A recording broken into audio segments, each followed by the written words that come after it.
Buenos días a todos, sean todos bienvenidos a esta última parte de la materia Derecho Constitucional del curso EFIP 1. Estamos en el subeje temático 3 de Derecho Constitucional, última parte, y con esto finalizaría la materia Derecho Constitucional.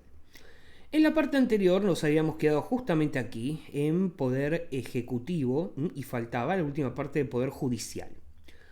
Bien, vamos a lo que nos concierne. Nos habíamos quedado en las atribuciones del Poder Ejecutivo en cuanto a relaciones internacionales. Como verán, el jefe de Estado va a representar, que estamos hablando del presidente, a nivel internacional, las relaciones internacionales, valga la redundancia, con los diversos organismos. Esto está establecido en el artículo 99, inciso 11, que también establece otras cuestiones protocolares como recibimiento de ministros, embajadores en el exterior en cuanto al envío de ellos y demás. Ahora bien, un ítem importante son los tratados a celebrarse porque la negociación y justamente la ratificación está a cargo del presidente bajo el cumplimiento de 3 etapas que serían la firma y la negociación en cuanto a los términos a los que se va a llevar el tratado, la aprobación, ya sea rechazo también puede suceder, o incluso una desaprobación parcial del tratado que lo va a hacer a través de una ley el Congreso. Bien.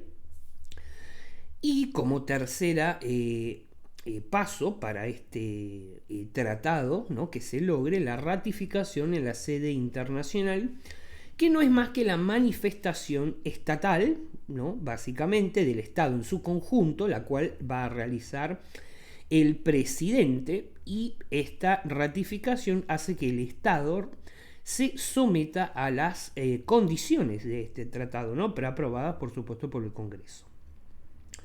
En cuanto a los poderes militares, lógicamente el presidente es el jefe de las Fuerzas Armadas y va a contar con atribuciones como la disposición de la misma, la organización, distribución, ¿no? Va a designar quién ocupan los empleos militares con acuerdo del Senado. Puede también declarar la guerra, ordenar represalias varias contra otros estados, ¿no?, por supuesto con una previa autorización y aprobación del Congreso, ¿bien?, que son el cúmulo de poderes denominados, poderes presidenciales, por supuesto, denominados poderes de guerra. Otra de las cuestiones importantes en cuanto a las atribuciones del Poder Ejecutivo es el dictado del estado de sitio, bien, es decir, la declaración del estado de sitio, que nos va a llevar a distinguir dos categorías: ataque exterior o, como nos dice la Constitución, conmoción interior, sería la segunda categoría. Cuando nosotros hablamos de un ataque exterior, el estado de sitio va a ser declarado por el presidente previo acuerdo del Senado, que sería cuando, por ejemplo, otro país nos invade militarmente a nosotros, una guerra, básicamente. Y en cuanto al segundo, la segunda, mejor dicho, opción, que es conmoción interior, el estado de sitio aquí ya no lo declara el presidente, sino el Congreso, por lo que el presidente va a poder únicamente declararlo si es que el Congreso está en receso. Bien. Ahora, ¿qué sucede? Dato muy importante a saber para el examen. Bien. ¿Qué sucede en un estado de sitio? Porque esto es pregunta del examen. El presidente, bien, durante un estado de sitio, tiene facultades como poder arrestar, trasladar a las personas detenidas de un lugar a otro, por ejemplo, del país, salvo que éstas prefieran, por supuesto, irse a su país natal, el exterior. Pero lo que no puede hacer es aplicar penas ni condenar, porque esto es una atribución de otro poder, que es el Poder Judicial. Bien. Y acá quiero hacer una aclaración. El presidente puede arrestar, nos va a decir la Constitución. El presidente no va a ir en persona a hacer un arresto ciudadano. Las facultades presidenciales hacen que se pueda arrestar, la fuerza de la ley correspondiente, ¿no?, bajo el estado de sitio sin más explicaciones. Por último, en cuanto al poder financiero, el artículo 99 99 inciso 10, 99 inciso 10, perdón, pero yo, bueno, como sabrán no les leo, voy hablando, esto soporte visual para ustedes, por eso a veces es que me adelanto respecto al soporte visual. El artículo 99 inciso 10 en cuanto a los poderes financieros hace que el presidente supervise, ¿no?, el trabajo que va a realizar el denominado jefe de gabinete, ¿no?, depende quién sea, en cuanto a lo que hace al poder de recaudación de las rentas, ¿no?, y la ejecución de la ley de presupuesto, que por supuesto sepamos ya a esta altura es una ley que dicta el Congreso en este caso, ¿no? También tenemos, en cuanto al Poder Ejecutivo, por otra parte, órganos que dependen de él, ¿no? Si bien vamos ya a esta altura a tener muy en claro que el Poder Ejecutivo es unipersonal, es decir, va a haber ciertos funcionarios, no más allá de esto, y órganos que trabajan colaborando al presidente, ya que el Poder Ejecutivo es unipersonal. ¿Por qué? Porque es el poder del presidente, bien, pero sin embargo el presidente, repito, tiene órganos que trabajan colaborando a sus funciones, ¿no?, y que jerárquicamente van a depender de él, como el jefe de gabinete y el jefe de ministros, en este caso, que en cuanto al jefe de gabinete de ministros, esta figura fue introducida en la reforma del 94, bien, hablamos de la mano derecha del presidente, que va a tener facultades especiales, que va a ser diferente a los demás ministros, porque aquí hay una famosa confusión. Por eso yo dije jefe de gabinete y de ministros. Y todos dicen, bueno, a ver, es el jefe de gabinete de ministros, sí. Pero además de la función especial, por ser jefe de gabinete de los ministros, no deja de ser un ministro más que debe someterse a cualquier reglamento de un ministro común, solo que ese ministro en particular ocupa la figura del jefe de los demás. Bien, esto lo explico así de poco académico, entre comillas, para que quede bien en claro, porque siempre existe esta confusión. Ahora, en cuanto a las atribuciones diversas, porque son muchas, vamos a mencionar las más importantes del jefe de gabinete de ministros. Bien, expide actos y reglamentos necesarios para poder cumplir con sus atribuciones.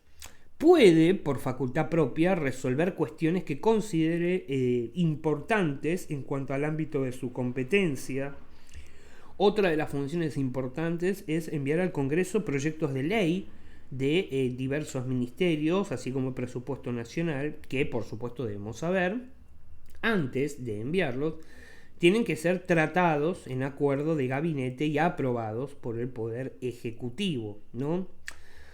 Una de sus funciones, diría la más común, ¿no?, que se suele ver en funciones reales, es refrendar, que refrendar significa autorizar, decretos del Poder Ejecutivo, que son reglamentarios, prórroga de sesiones ordinarias en el Congreso, convoca sesiones extraordinarias del Congreso, decretos delegados, los DNU, los famosos DNU, ¿no? Un tema en este país, ya que cualquier cosa es considerada necesidad y urgencia, decretos que promulgan una ley de manera parcial, etc., ¿no? Entre otras funciones, estas son las más importantes. Ahora, en cuanto a la relación del Congreso, ¿qué relación va a tener el Congreso directa con el jefe de gabinete de ministros? Recordemos, un ministro más que ocupa este puesto.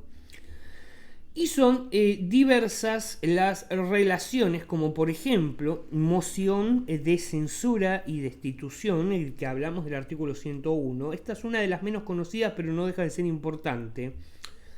Este artículo 101 establece que el jefe de gabinete puede ser interpelado por el Congreso para que haya una moción de censura, es decir, una expresión del resto en cuanto a una disconformidad sobre cómo ésta realiza su gestión, que originaría una posibilidad de su remoción, es decir, de su reemplazo. Bien, no les gusta cómo ejecuta su gestión y solicitan mediante un proceso que éste sea reemplazado, es decir, que sea nombrado otra persona en su lugar.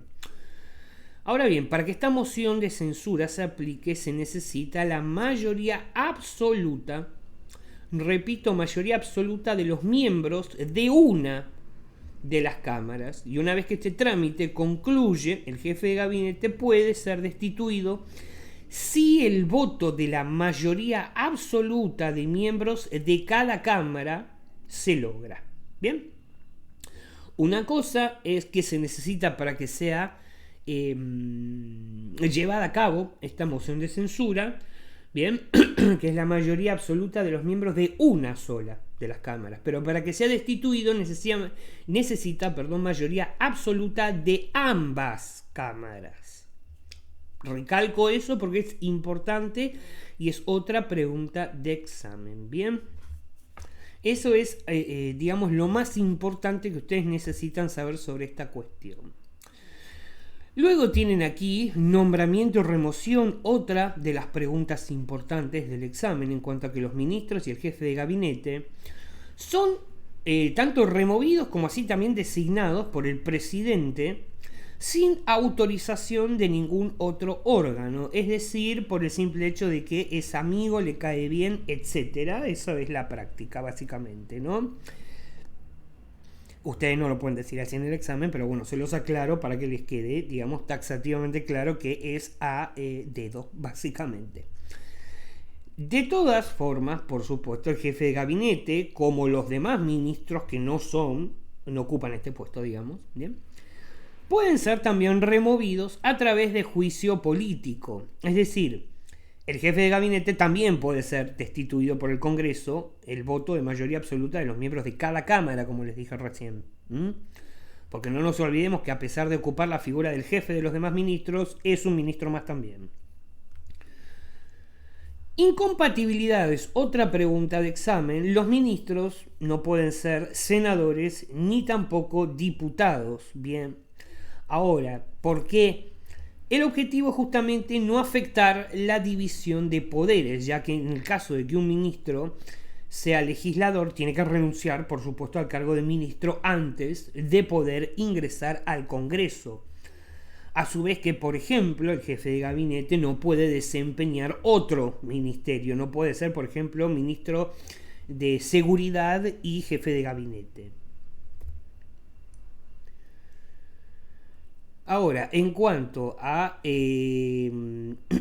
la relación con el Congreso, otro ítem importante, los ministros se relacionan con el Congreso en diversas situaciones. Como ya les dije, acá les hago un mini resumen, que es la interpelación, el informe de los ministros y la intervención en las sesiones. ¿Bien?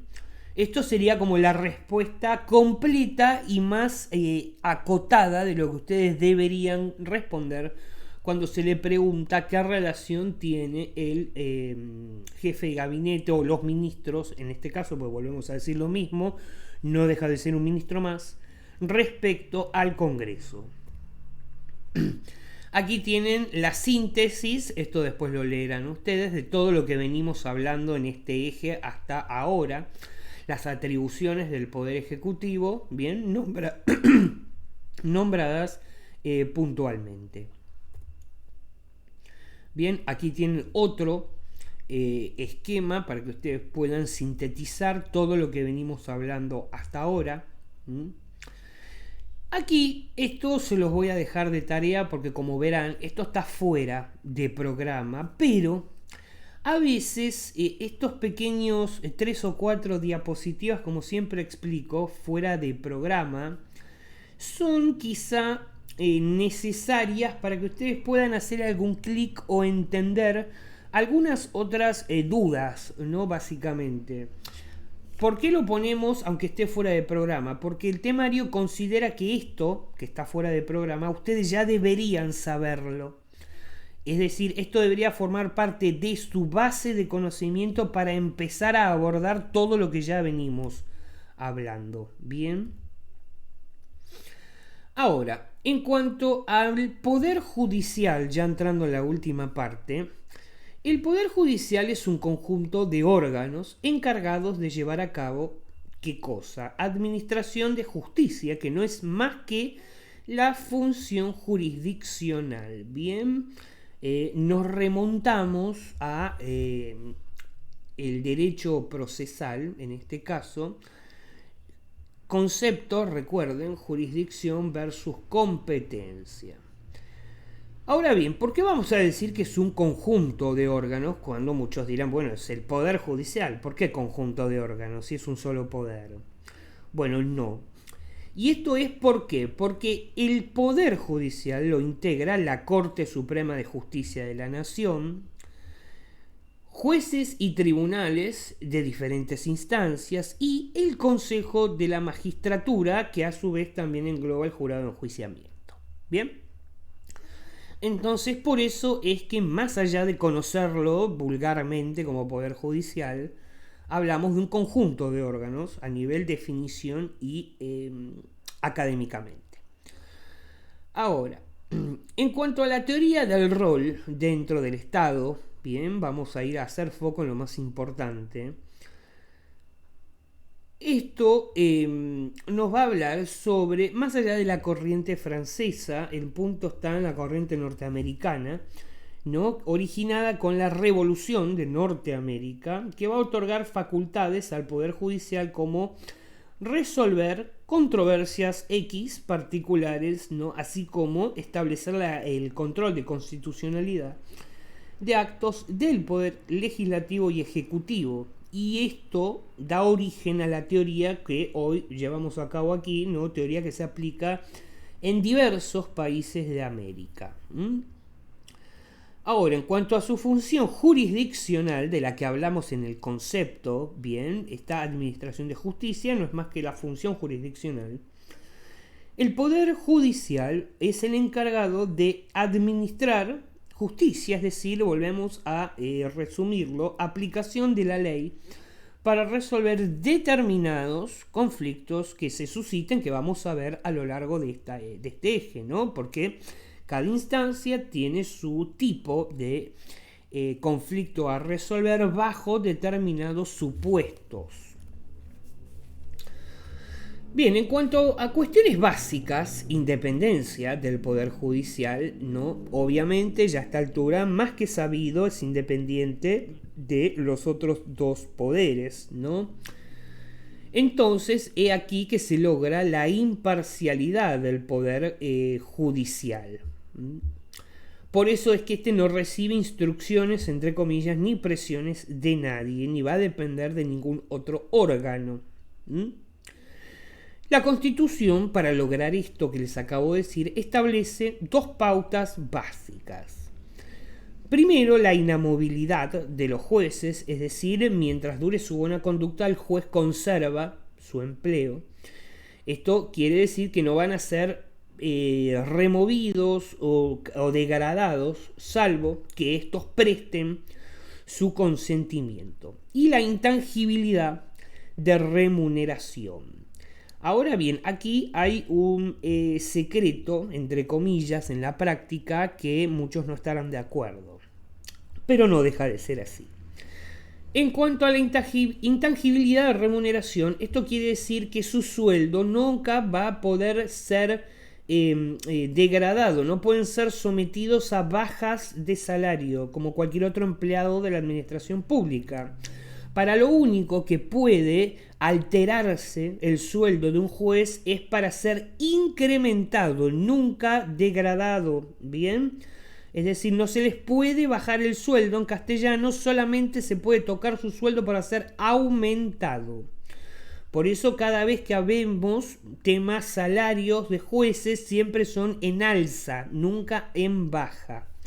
Bien, y esto es por estas funciones que garantiza la Constitución, las cuales después tendremos opiniones personales y pueden ser aprovechadas para determinadas cuestiones, pero bueno, más allá de la opinión personal, esto es así por esto que les acabo de decir.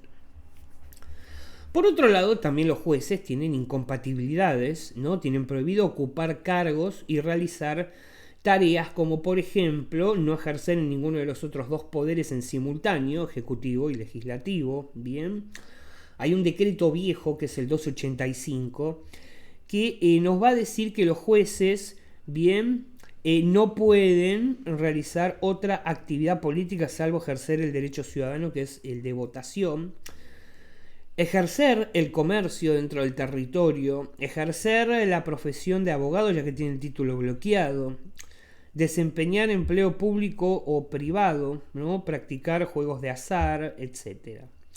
Ahora bien, hay una única profesión que es compatible con todos los empleos y funciones de la administración pública, y esta no es la excepción, que es la enseñanza. Un juez puede ser juez y a su vez profesor en la facultad. Es la única profesión que se compatibiliza con el empleo público en cualquiera de sus estratos, funciones, puestos y o poderes, para dejarlo bien en claro. Ahora, en cuanto a la estructura del Poder Judicial, vamos al artículo 108 de la Constitución.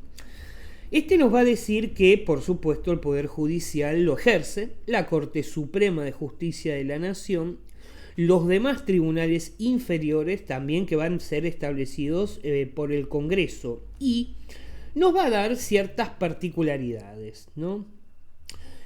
La primera, que aquí esta también es otra de las dudas que siempre se suscitan, es que en nuestro país coexisten dos órdenes de jurisdicción, que son el federal, el fuero, famoso conocido en la práctica, fuero federal y fuero provincial.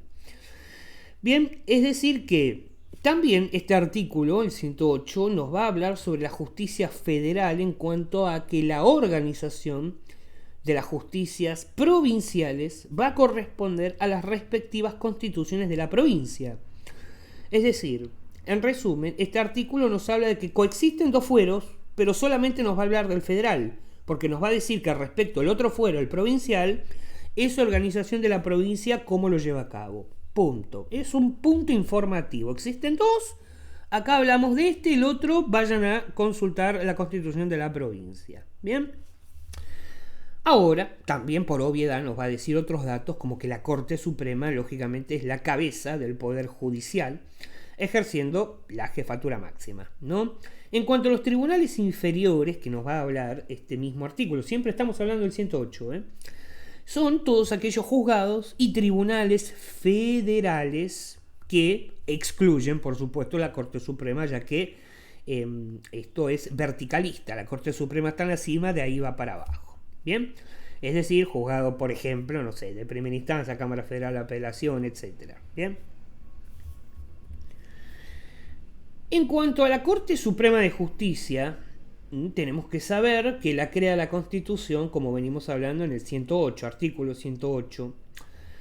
Por otro lado, muchos se preguntarán, bueno, ¿cuáles son los tribunales inferiores? Bien, tribunales de primera instancia, que conocidos en la práctica como los famosos juzgados.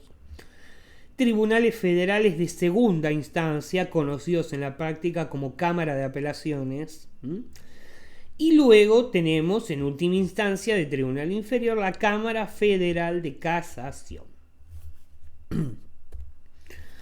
Ahora bien, en cuanto a este artículo 108, volvemos aquí al resumen, ¿no? Esto se los dejo para que ustedes lo puedan leer, no es más que lo que venimos hablando hasta ahora. Recuerden que si ustedes pueden, ya a esta altura, contar, como yo digo, este famoso cuento, una vez que ustedes llegan aquí, significa que entendieron todo lo anterior. Les voy a dejar otro ejemplo plasmado de cómo es que ustedes se dan cuenta si asimilaron las diapositivas anteriores, porque cuando se llega a este esquema engloba todo lo anterior a modo de resumen.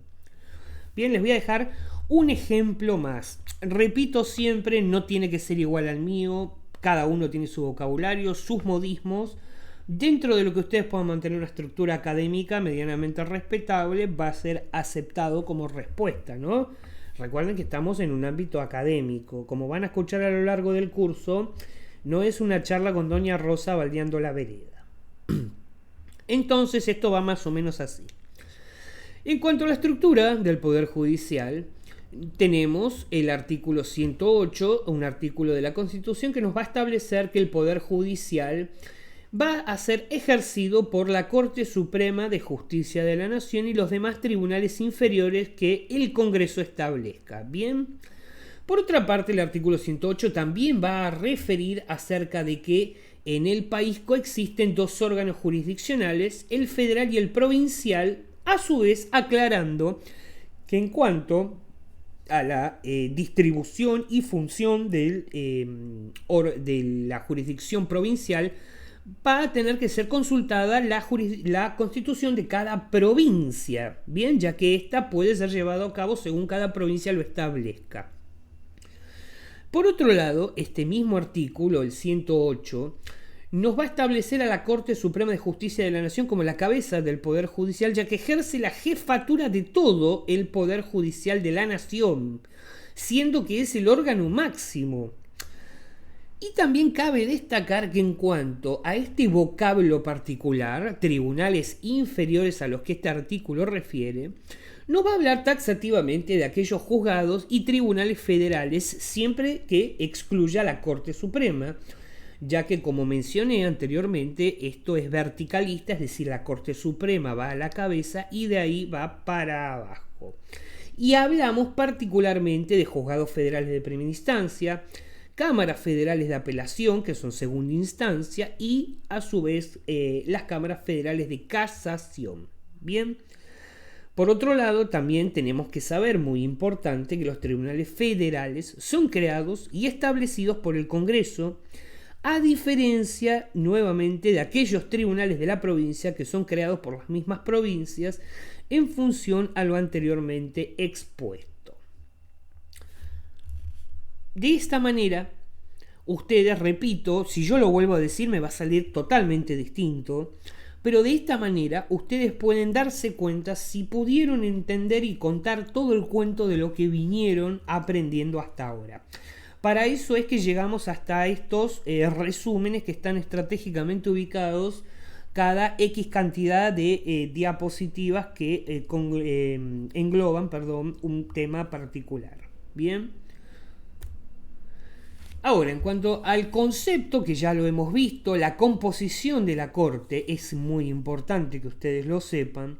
La Constitución Nacional en sí, ¿no? Porque esto es pregunta de examen, no establece un número de jueces que deban componerla, bien, específicamente, sino que el número fue aumentado y disminuido siempre a través de diversas leyes.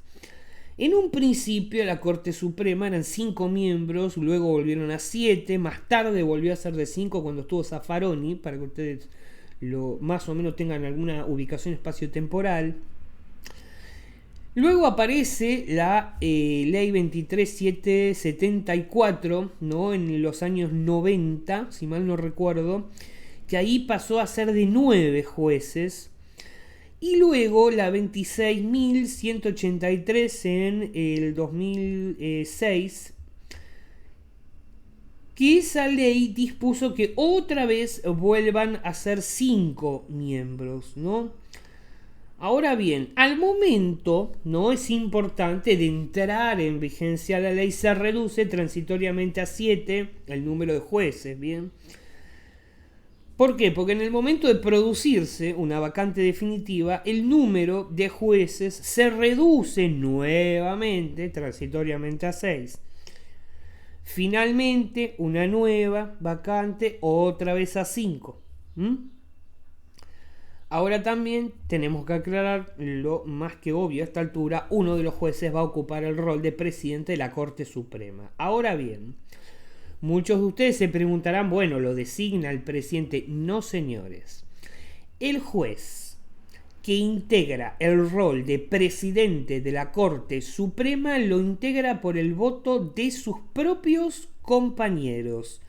Aquí el presidente de la Nación no tiene nada que ver con la designación del rol de presidente de la Corte Suprema. sus propios compañeros de corte lo votan, ya sea hombre o mujer, depende. El compañero que a su vez, además de ser juez de corte, va a ser el presidente de la corte. Bien.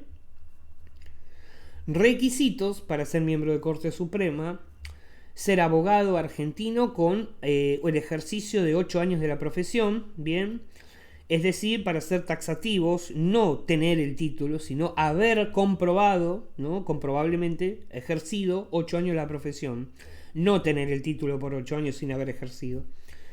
Y reunir los requisitos de senador, es decir, 30 años de edad, ser argentino, nativo, naturalizado, etc. En cuanto al juramento, vamos por el artículo 112 de la Constitución, que establece en sí la forma en la que van a prestar juramento los jueces. Bien, esto como un detalle de color, en sí no hace al examen. Lo que sí hace al examen es que el presidente de la Corte Suprema adquiere una relativa importancia debido a que en caso de juicio político al presidente de la nación, el Senado lo va a presidir obviamente el presidente de la Corte Suprema, ¿no? En caso de acefalía total del Poder Ejecutivo, el presidente de la Corte Suprema es uno de los funcionarios que puede llegar a ocupar transitoriamente el cargo de presidente de la nación. Bien, y en caso, también nos va a decir, de que ingrese un nuevo miembro a la Corte, debe prestar juramento ante el presidente de la Corte, no el presidente de la Nación. Bien, ahora, ¿quién designa? Bueno, ven, aquí se dan cuenta que yo me adelanto un poco. ¿Quién designa al presidente de la Corte? Luego tienen algunas que otras preguntas puntuales que suelen hacerse, que es ante quién debe presentar su renuncia ante la misma Corte. Es decir, un juez de Corte Suprema presenta la renuncia ante sus mismos compañeros que deciden si lo aceptan o no. Ahora, la designación de los miembros jueces, no del rol de presidente, de los miembros jueces de la Corte Suprema, porque más allá que integren la Corte no dejan de ser jueces.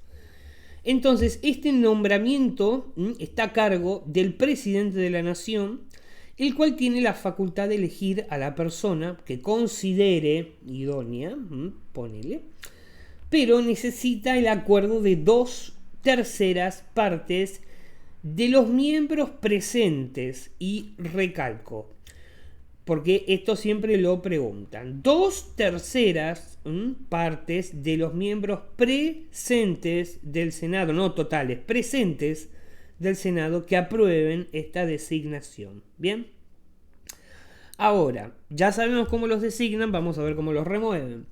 La remoción solo va a ser posible a través de un juicio político, para el cual tiene que haber un causal de enjuiciamiento, que es el mal desempeño, delito en el ejercicio de las funciones o lo que se llaman crímenes comunes. Bien, ya que en sí el presidente de la nación, como les dije, puede, porque sí, está en sus facultades o en realidad sus obligaciones, puede nombrarlo, pero una vez que nombrado no puede removerlo.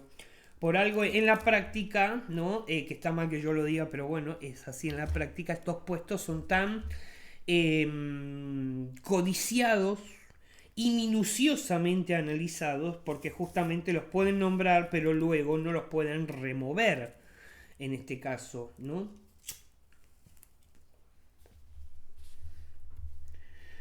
Ahora bien, en cuanto al Poder Judicial, tribunales inferiores, ya hemos visto el concepto, que son juzgados y tribunales federales, a excepción de la Corte Suprema. Aquí tenemos un detalle un poco más minucioso de ese micro resumen. Como les dije, tribunales federales de primera instancia, los de segunda instancia, que son las cámaras de apelaciones, bien. ¿Qué hace la Cámara de Apelación? Revisa sentencias definitivas que dictan, por supuesto, los juzgados de primera instancia. ¿Y qué hacen las cámaras federales de casación? Bien, primero nos vamos a ubicar, Ley 26853, crea 3 nuevas cámaras de casación, que es la Cámara Federal de Casación en lo Contencioso Administrativo Federal, la del Trabajo y la Seguridad Social y lo Civil y Comercial. Bien. Estas tres nuevas cámaras de casación se suman a lo ya existente, que es la Cámara Federal de Casación Penal. Bien, y van a entender recursos de casación, inconstitucionalidad, revisión contra sentencias de Cámara de Apelaciones. Ahora bien, respecto a esto, yo quiero hacer una aclaración. Bien, esto que yo les acabo de decir, ustedes sepan que hoy, 2025, esto ya no es así como yo se los digo. Bien, pero ¿qué sucede? El temario del examen, yo siempre se los digo, no se actualiza. Usa libros viejos, normativa obsoleta. Pero hay que atenerse a lo que es el examen. Ustedes no son abogados y no van a ejercer de momento, por lo que de momento la práctica a ustedes no les interesa. Bien, yo se los aclaro porque a mí me gusta que por lo menos ya que ustedes toman un curso sepan que esto ya no es así. Pero yo se los tengo que dar así porque así se los pide el temario. Bien. La práctica, repito, es otra cosa, es un adicional que yo les doy, para que ustedes sepan que esto ya es obsoleto. Bien, entonces, habiendo hecho esa aclaración, que la hago en determinados temas puntuales que yo ya sé que ya no corren más, digamos, porque esto ya se modificó 3 veces por lo menos, yo se los aclaro. Bien.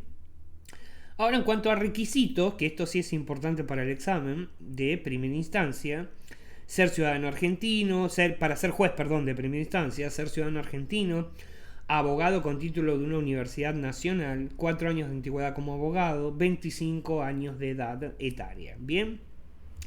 Acá voy a aclarar también otra pregunta que suelen tener los estudiantes respecto al ítem 2. ¿Y qué pasa si yo me egreso de una universidad privada? Bien, es lo mismo. En la práctica es lo mismo, pero bueno, nos dice Universidad Nacional. O para que ustedes lo entiendan, porque algunos dicen cuál es la diferencia, pública o privada, para hacerlo más corto.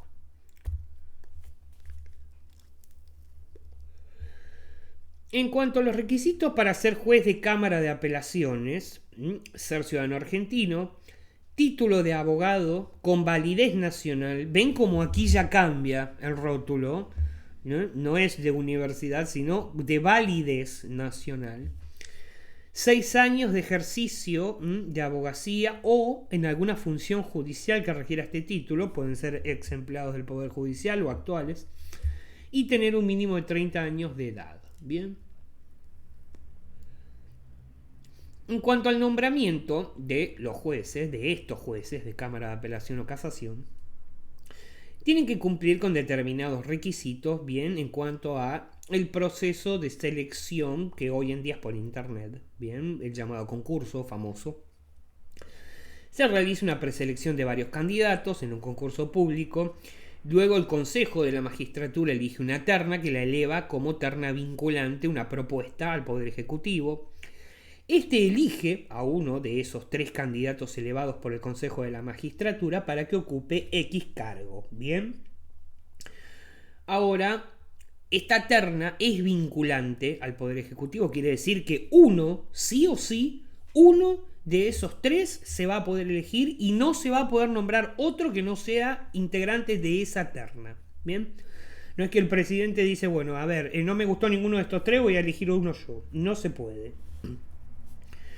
Ahora, para que sea nombrado el candidato elegido por el Poder Ejecutivo, se necesita la aprobación del Senado, es decir, la mayoría absoluta de los miembros presentes en este caso. ¿Bien?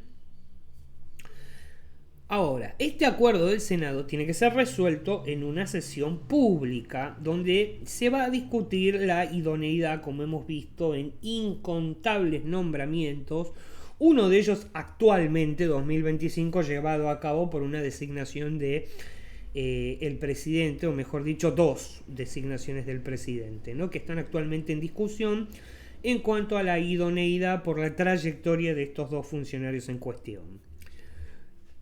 Ahora bien, en cuanto a la remoción, bien, la remoción, como ya les dije, ¿no? Sucintamente, se hace a través de un jurado de enjuiciamiento que lo conforman 2 jueces, 4 legisladores, un abogado de la matrícula federal, bien, bajo alguna de las causales de enjuiciamiento, que ya las mencionamos. Ahora, en cuanto al Consejo de la Magistratura, vieron que yo les dije que era uno, entre comillas, de los integrantes del del Poder Judicial, bien. Es un órgano que forma parte del Poder Judicial teniendo diversas atribuciones que nos va a decir el artículo 114. También sepan, órgano, Consejo de la Magistratura, creado en la reforma del 94, que si mal yo no recuerdo lo regula la ley 24937, bien, que fue reformulada por la 26.080. Ah, sí, justo ahí lo tienen en pantalla, la 26.080, sí, es correcto. Ahora, en cuanto a las atribuciones, bien, son las siguientes atribuciones, por supuesto estamos hablando del Consejo de la Magistratura, ¿no? Va a seleccionar a través de los concursos públicos a X cantidad que se presenten de candidatos a jueces inferiores, ¿no? Ejecutando, como les dije, una terna que va a ser presentada al presidente para que elija uno de los 3. Ahora, o vacantes a cubrir, ¿no? Pues no siempre es uno. Por lo general es uno. Ahora también va a administrar, otra de las funciones muy importantes, los recursos, básicamente por recursos se entiende ese presupuesto, plata, del Poder Judicial a través de reglamentos diversos de carácter económico.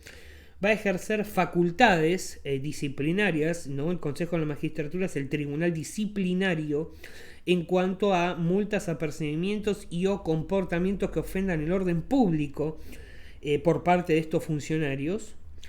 Va a decidir también los procesos, la apertura, ¿no? De los procesos de remoción de jueces.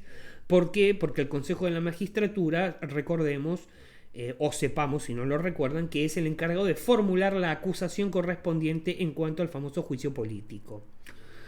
Va también a dictar reglamentos sobre la organización, ¿no? Del Poder Judicial en cuanto a jueces inferiores respecta, y también dictar reglamentos conforme a lo que es la independencia de los jueces, ¿no? Lo que vimos al principio en cuanto a la inamovilidad e intangibilidad de salarios, y cualquier otro tipo de reglamento que haga a lo que ellos llaman una efectiva administración de justicia. Bien. Pregunta ahora importante del examen: ¿cómo se compone el Consejo de la Magistratura? Bien, tiene 13 miembros.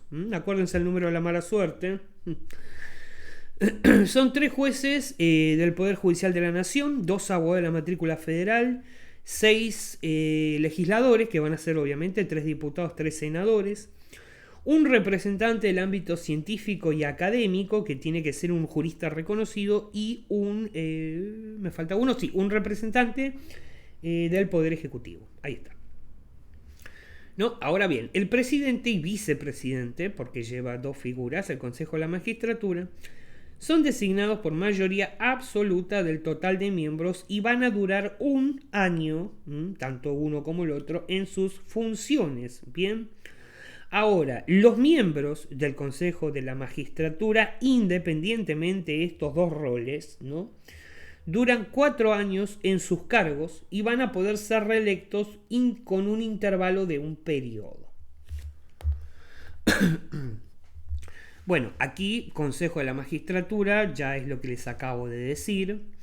Pasamos a cómo se dividen las comisiones. Bien, en sí, las comisiones las vamos a nombrar porque esto en sí hace a información, pero no es pertinente al examen. Es para que ustedes tengan en cuenta qué comisiones integran el Consejo de la Magistratura, que en sí es ponerle nombre a las funciones que ya venimos hablando: de selección de magistrados y escuela judicial, de disciplina y acusación, que es lo que les dije recién, integra el Tribunal de Disciplina, de administración financiera, dicta todo lo que hace a la organización del presupuesto, bien, y de reglamentación.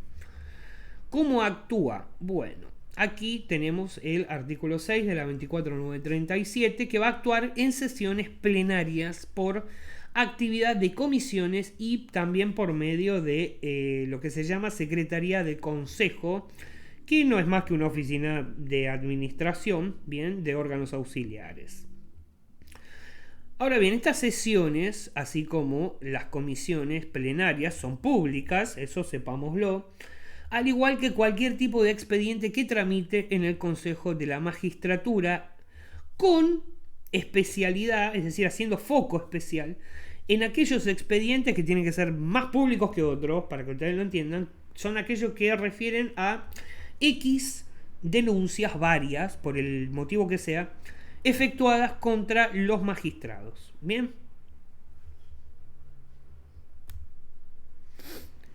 Aquí les voy poniendo, ¿no? Por supuesto, la integración de las comisiones, los nombres de quienes las integran, que esto va cambiando a lo largo del tiempo. Repito, no es para nada importante ni siquiera que se acuerden quiénes son, la cantidad de miembros de cada comisión. Esto lo pongo para información suya. Bien, recuerden que esto cambia todas las semanas en esta gestión.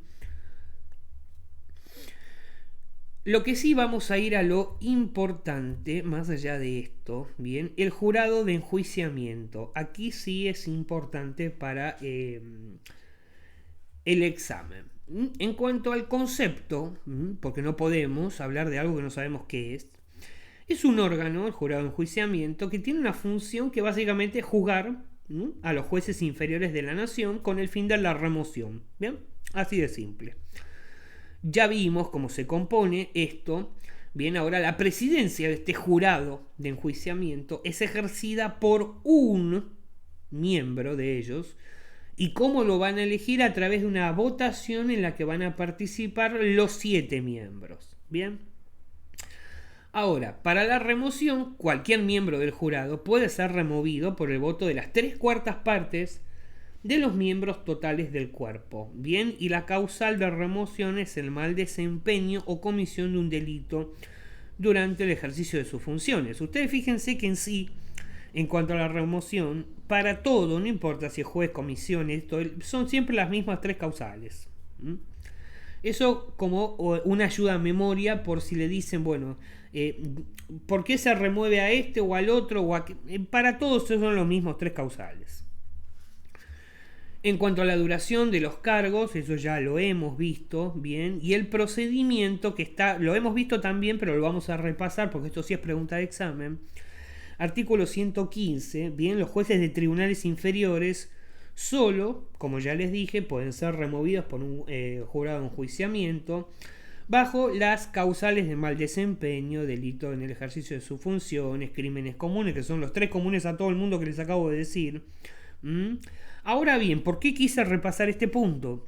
Porque en el 2006 incorporaron otras causales para este ítem en particular, que es el desconocimiento inexcusable del derecho. Bien, no se pueden basar en el silencio o oscuridad de la ley, frase conocida, para no fallar.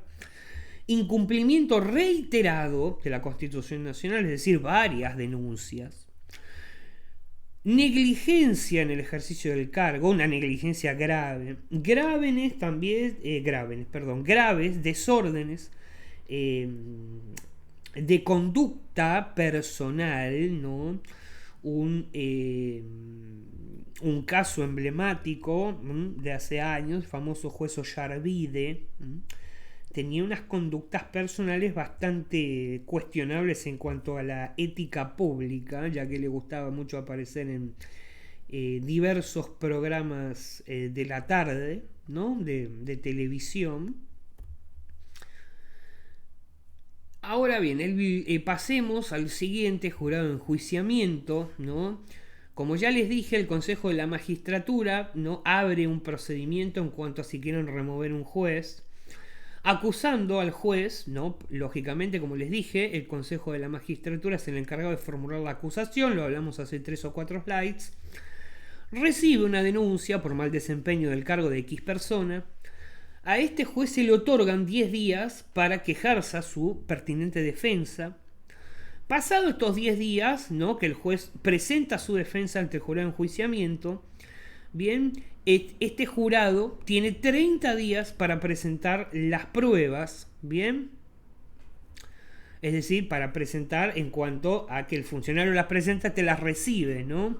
Hay 30 días para presentar la prueba de lo que en principio vos hiciste de manera escrita. Esto se lo explico así para que ustedes lo entiendan, ¿no?, el proceso. Una vez acabados estos 40 días, los 10 que tuviste para hacer el escrito y los 30 subsiguientes para presentar la prueba que fundamenta el escrito, es decir, 40 días, una vez que se presentan estas pruebas, el jurado de enjuiciamiento decide si es o no pertinente la destitución del magistrado, teniendo 20 días más para emitir esta resolución, es decir, o lo remueven o no lo remueven, ¿no? Por eso es que tenemos un proceso de 2 meses, son 60 días. Bien. Ahora, pregunta que se suelen hacer todo el mundo: ¿son hábiles, no son hábiles, son estos, son lo otro, los 60? No den vueltas en cosas que son irrelevantes, porque en la práctica volvemos a lo mismo. Estos días, a ver, se suele decir que son días hábiles. La realidad es que cuando la situación política amerita, se hacen corridos, se hacen en menos días. Hay una gran diferencia. Bien, si bien no se aclara, se suele estimar por el uso y costumbre que son hábiles. En cuanto al efecto del pronunciamiento, es decir, si es o no removido, ¿no?, se produce, vamos a suponer, la decisión del jurado de enjuiciamiento solo va a producir la remoción. ¿Por qué? Porque para ser juzgado civil o penalmente por los hechos ilícitos debe ser sometido al tribunal ordinario. Es decir, este pronunciamiento del jurado de enjuiciamiento lo único que hace es quitarle la investidura para luego ser sometido por el hecho en particular en un tribunal ordinario como cualquier ciudadano común que no tenga este tipo de cargos, básicamente. Bien. Otra de las cuestiones que deben saber es la irrecurribilidad del pronunciamiento. Es irrecurrible, es decir, no puede ser cuestionado ante la justicia. Bien. Sin embargo, lo que sí puede hacer el juez ya destituido, como no puede ser cuestionado esto, bien, puede pedir un recurso extraordinario ante la Corte en el caso de que se viole su derecho a defensa en juicio o en el debido proceso. Bien, lo que no puede es cuestionar el fallo. Puede cuestionar que quizá no se le haya otorgado el ejercicio de poder presentar no la suficiente prueba o algún tipo de prueba en particular que él considere que el jurado de enjuiciamiento no haya querido considerar por tal o cual cosa, por ser inconducente, por ejemplo, se me acaba de ocurrir, que es la causal más común de inadmisibilidad probatoria.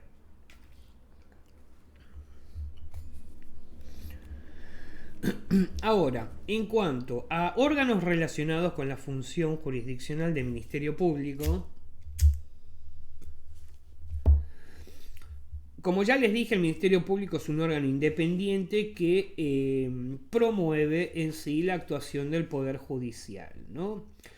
Va a tener 3 características importantes: que no va a integrar ninguno de los otros 3 poderes, por eso es autónomo, no recibe instrucción de ninguna autoridad, ¿no?, y tiene autarquía financiera, es decir, que administra su propio fondo. Estas 3 cosas son muy importantes, ¿bien? Va a estar compuesto por un procurador general de la Nación, un defensor general de la Nación y otros miembros que surgen de concurso público. Bien, ahora, es importante que sepamos que cualquier miembro del Ministerio Público tiene 2 garantías: inmunidad funcional e intangibilidad de sueldos, básicamente las mismas 2 que poseen los jueces. Bien. Ahora, también en cuanto a la designación y remoción, tenemos que saber que el Procurador General de la Nación, como el Defensor General de la Nación, son designados por el Poder Ejecutivo, es decir, a gusto y piacere del Presidente de la Nación, con acuerdo de 2/3 partes de los miembros del Senado. Bien. Y también sus remociones a través de juicio político. ¿Por qué digo acá en particular, no? Importante aclararlo, que son designados por el Poder Ejecutivo, porque aquí no se le eleva ninguna terna al presidente. El presidente dice vos y vos porque me caes mejor, vos sos mi amigo y vos mi tía, entonces porque yo lo decido y porque quiero y puedo, ustedes dos van a ser los que yo elija. Bien, más allá de diversas formalidades que vemos aquí en pantalla, esto es así, a dedocracia.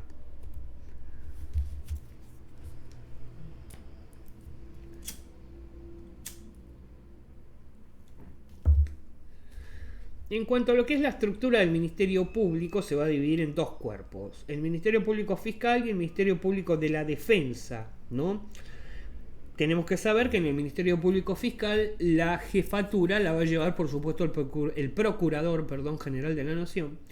Y en cuanto al Ministerio Público, la jefatura es el Defensor General de la Nación, que van a tener, ¿no?, como Ministerio Público en sí, diversas atribuciones, que es promover la actuación de la justicia, representar y defender el interés público, promover el ejercicio de la acción pública en causas penales, bien, asuntos que sean conducentes a protección de personas y bienes de los menores, incapaces, inhabilitados, etc. Aquí llegamos al resumen. Bien, esto obviamente es para ustedes, repásenlo para ver si han podido comprender de manera correcta todo lo que venimos hablando hasta ahora. Bien, pasamos a los órganos, ¿no?, relacionados con la función judicial. En este caso puntual vamos a hablar de tribunales administrativos, bien, porque si bien seguimos en lo que son órganos relacionados con la función jurisdiccional, ahora particularmente vamos a abordar tribunales administrativos, juicio por jurado, etc. Todo lo que en sí hace a el ámbito llamado control de legalidad de lo que venimos hablando hasta ahora. Bien, un tribunal administrativo es un órgano que depende del Poder Ejecutivo. ¿Qué va a hacer? Bien, resolver X controversias entre particulares y la administración pública.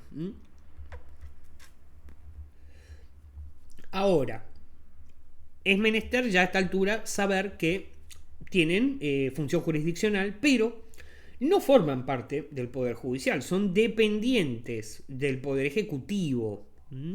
Eso tengámoslo claro, ¿bien? El Tribunal Administrativo depende del Poder Ejecutivo, no del Poder Judicial. Si bien vamos a tener un montón de autores, porque esto también es una pregunta que ustedes como estudiantes tienen, ¿bien?, que van a decir que las funciones jurisdiccionales a cargo de órganos dependientes del Poder Ejecutivo es inconstitucional. ¿Por qué? Porque viola el artículo 109, lo cual en sí tienen razón. Pero bueno, este artículo en sí prohíbe expresamente, aquí está el truco de por qué lo hacen a pesar de, que el presidente ejerza facultades jurisdiccionales, no este órgano.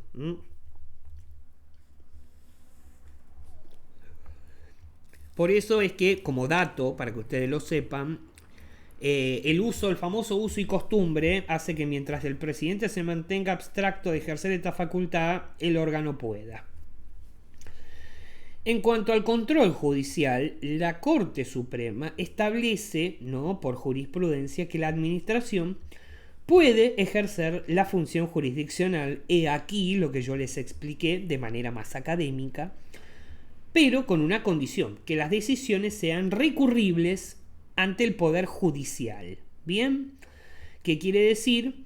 Que cualquier tipo de fallo de un tribunal administrativo, no importa la instancia, el superior jerárquico o cualquier cuestión que ustedes quieran poner como supuesto, no interesa, cualquier fallo de cualquier instancia y jerarquía, nunca va a ser definitivo o irrevisable, que a mí me gusta más la palabra irrecurrible. ¿Bien?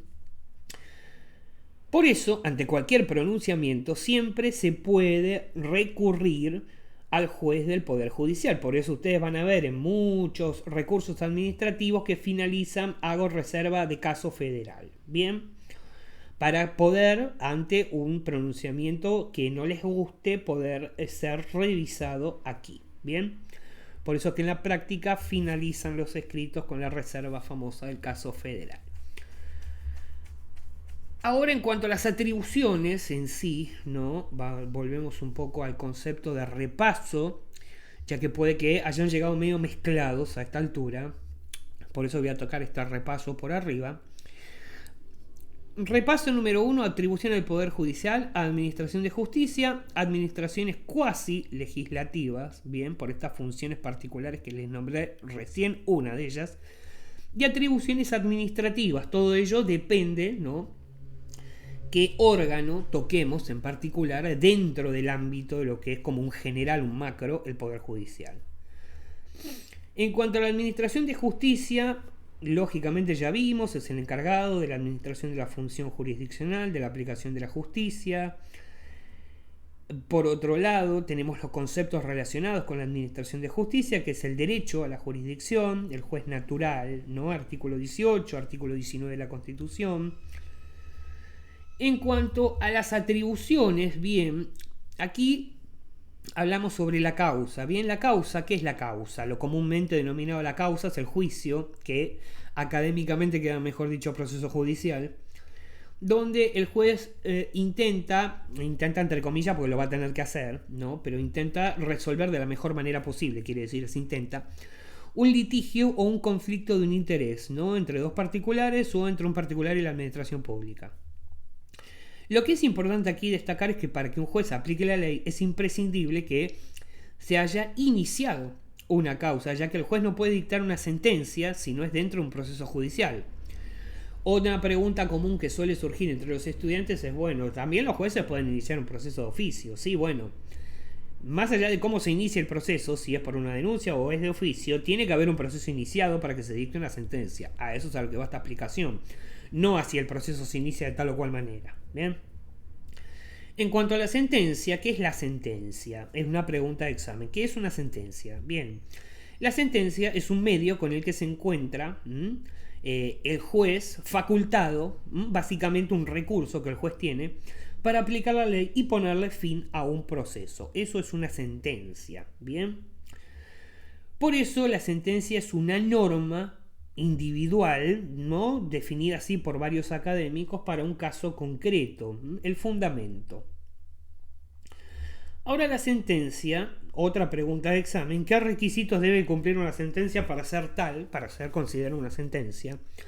Primero, debe ser imparcial, es decir, que no tiene que reflejar favoritismos, tiene que ser justa, tiene que estar motivada, no tiene que ser arbitraria, y no tiene que caer en un exceso de ritual manifiesto. Bien, todas ellas, ¿no?, argumentaciones que pueden ser, según el letrado considere, por supuesto, apeladas al ser emitida y hasta el momento en que ésta quede firme. Y por otro lado, control de constitucionalidad, como resumen, bien, lo lleva a cabo el Poder Judicial. Bien. En cuanto a estas, aquí sí me voy a detener un poquito, porque más allá del general suele traer dudas, que es una atribución cuasi legislativa, que si bien lo hemos visto, lo voy a tocar otra vez. Bien. En determinadas ocasiones, el Poder Judicial se ve obligado a realizar determinados actos que presentan similitudes con una función legislativa, como lo es un fallo plenario, bien, es decir, que la Cámara Nacional de Apelación está dividida en salas.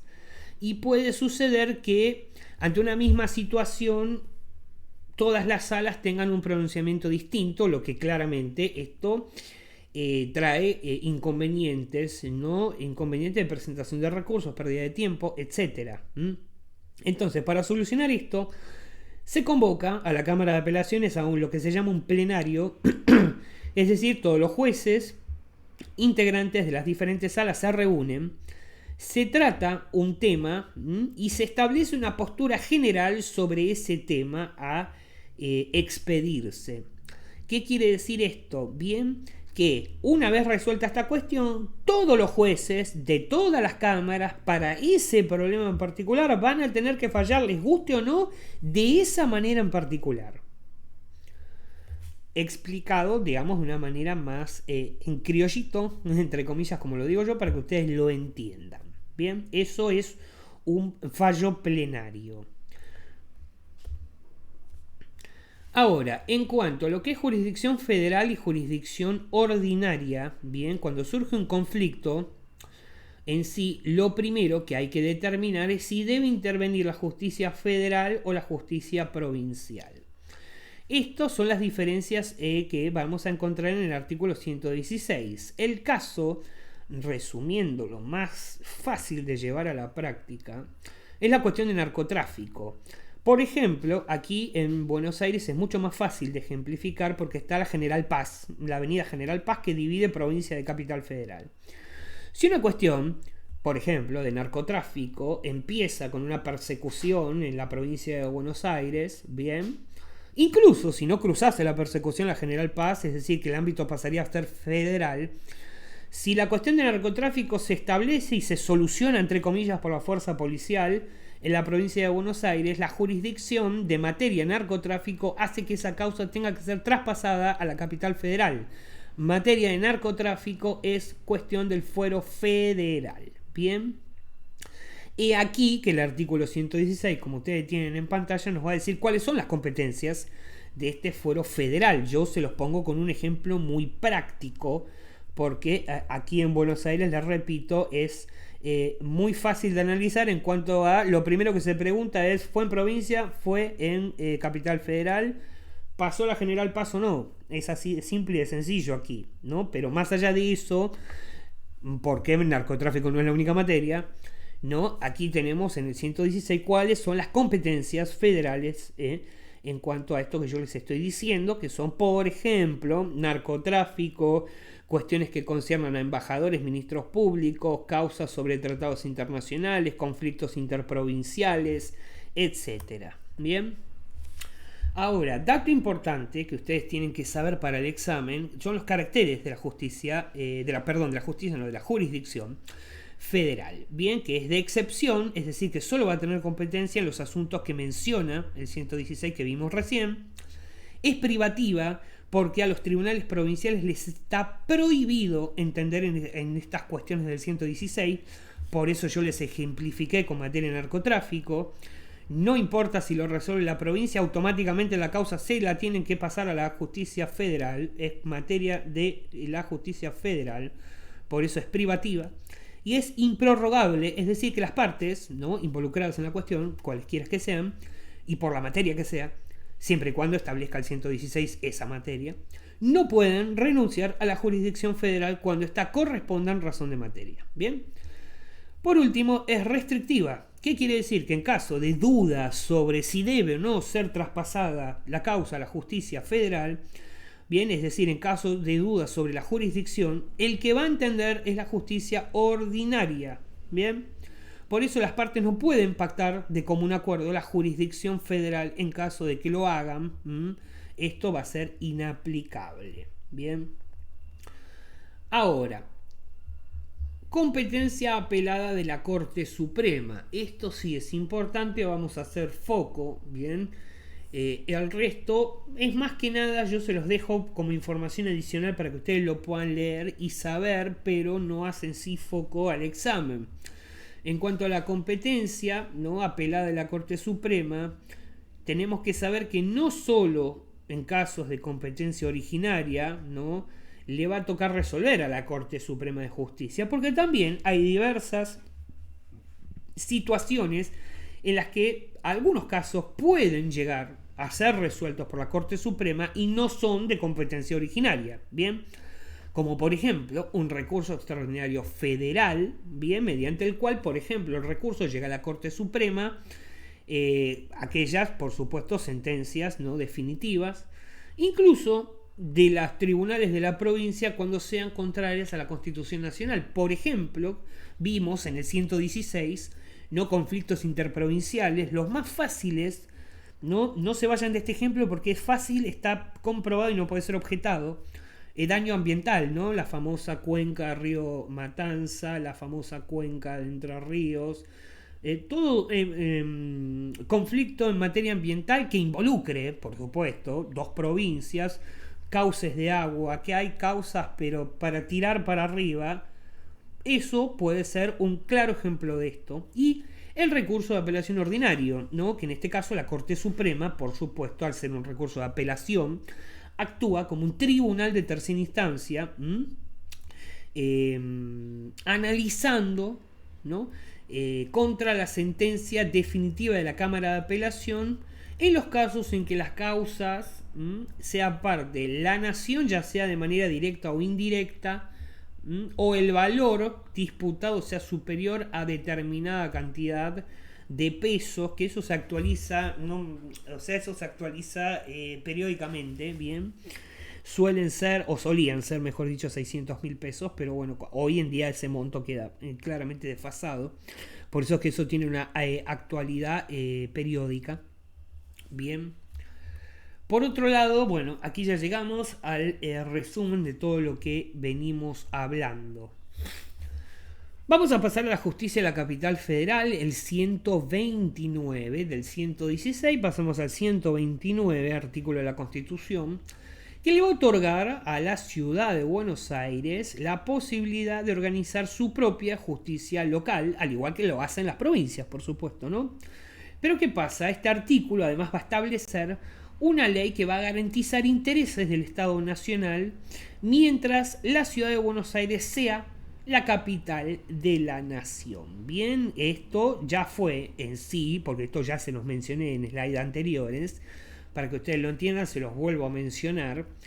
Esto ya fue dictado en la ley 24588 que habíamos hablado en su artículo 8, que nos va a decir en cuanto a que la justicia local, es decir, de la justicia de la ciudad de Buenos Aires, va a ser tal mientras sea capital de la nación, y esta solo va a poder intervenir en cuestiones de vecindad, cuestiones de faltas contravencionales, cuestiones de tribunales administrativos en cuanto a contencioso administrativo la materia, y tribunal local. Bien, más allá de que yo aquí le pongo las puntualidades de los números de leyes, eso no hace falta. Sí hace falta que sepan en la materia que puede intervenir, ¿no? Por eso es que se los pongo. Bien, con esto hemos llegado al final del eje 3 de la materia de Derecho Constitucional, y con esto finaliza la totalidad de la materia. Espero que les haya gustado, estoy a disposición como siempre para preguntas que puedan suscitarse, y nos veremos en próximas materias.